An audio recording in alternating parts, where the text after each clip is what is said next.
कांग्रेस तो देश की सुरक्षा में सेंध लगाने वाली पार्टी है, शहीदों का अपमान करने वाली पार्टी है, सैनिकों का अपमान करने वाली पार्टी है।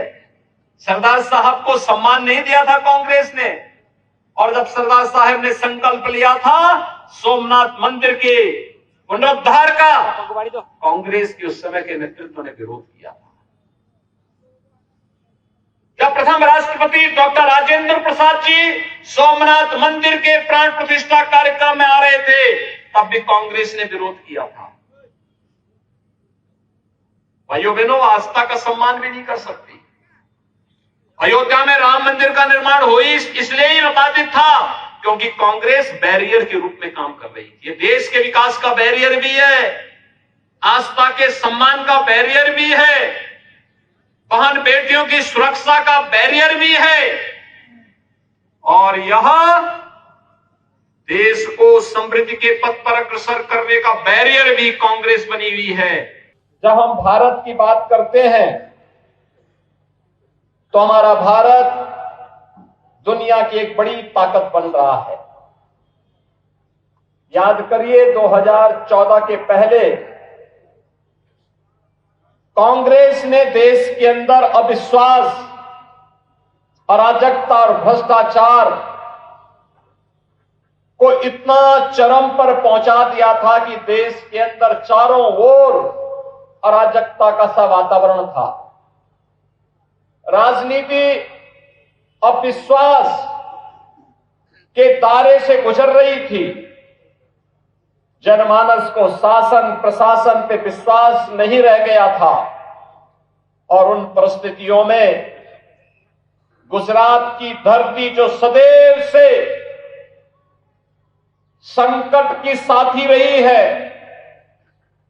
यह देश जब जातीयता के उसमें डूबा हुआ था, व्यापक देश के अंदर उस कालखंड में धर्मांतरण के माध्यम से यहीं के मूल जाति को अल्पसंख्यक बनाने का प्रयास हो रहा था, तब गुजरात की धरती ने स्वामी दयानंद सरस्वती देश को दिए थे।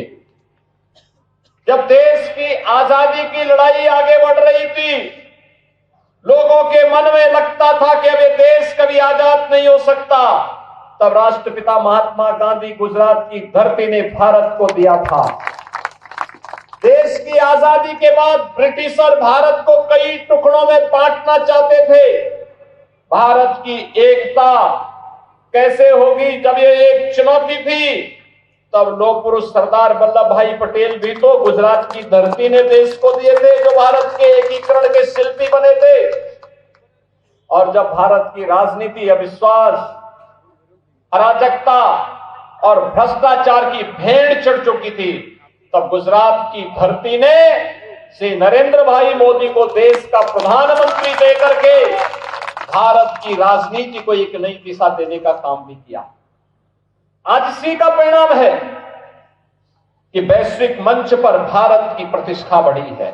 याद करिए 20 वर्ष पहले इसी गोधरा में राम भक्तों को अयोध्या में राम मंदिर निर्माण के लिए अपने आप को बलिदान देना पड़ा था, और प्रधानमंत्री मोदी जी का यशस्वी नेतृत्व और दृढ़ इच्छा शक्ति, जिस प्रकार का यशस्वी नेतृत्व मिल रहा है, आज उसका परिणाम है कि अयोध्या में भगवान राम के भव्य मंदिर के निर्माण का कार्य प्रारंभ हो चुका है।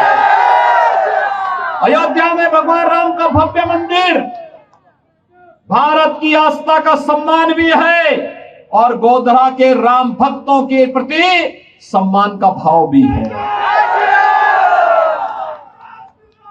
बिना रुके, बिना डिगे, बिना झुके आज देश की आस्था का सम्मान हो रहा है। अयोध्या में राम मंदिर का निर्माण, काशी में काशी विश्वनाथ धाम का निर्माण, उज्जैन में महाकाल के महालोक का निर्माण, केदारपुरी और बद्रीनाथ धाम के पुनरुद्धार और सुंदरीकरण का कार्य, द्वारिका धाम के पुनरुद्धार का कार्य, भाइयों बहनों, ये सभी कार्य बखूबी संपन्न हो रहे हैं। अब खबरें पाइए सबसे पहले हमारे मोबाइल न्यूज एप्लीकेशन पर। एंड्रॉइड या iOS प्लेटफॉर्म पर जाइए, HW न्यूज नेटवर्क को सर्च कीजिए, डाउनलोड कीजिए और अपनी सुविधानुसार भाषा का चयन कीजिए। खबरों की भीड़ में अपने काम की खबर पाते रहिए।